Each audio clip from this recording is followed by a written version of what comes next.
Welcome to Writing Our World, How to Use the Objectives Pre-Assessment.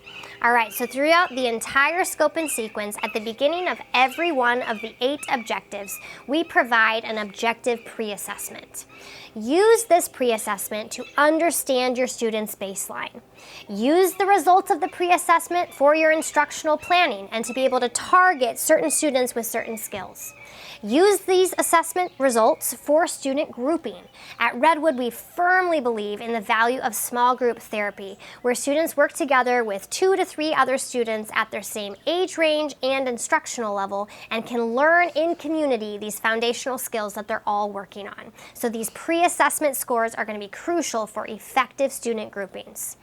Also, use the results of these pre-assessment scores to determine maybe you don't need to teach all the skills in this objective. If 80% of your students have mastery of that objective, you can review those skills in warm-ups, but you don't have to belabor things that your students already know how to do. And lastly, when analyzing the pre-assessment scores, we highly encourage you to walk the line of knowing that your students need to both feel success so that they can be confident and their stamina can be high when they go to write, as well as feeling challenged and being exposed to skills that they don't yet know how to do. So use your practitioner judgment in understanding exactly where your students need to start in their instruction based on those objective pre-assessment scores.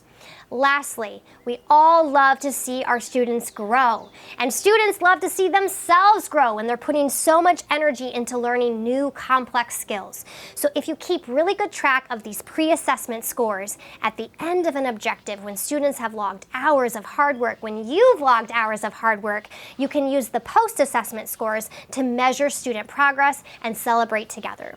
If you have any questions on how to best use the pre-assessment scores to guide your teaching or to help you group your students, please don't hesitate to reach out to us. We would love to connect with you.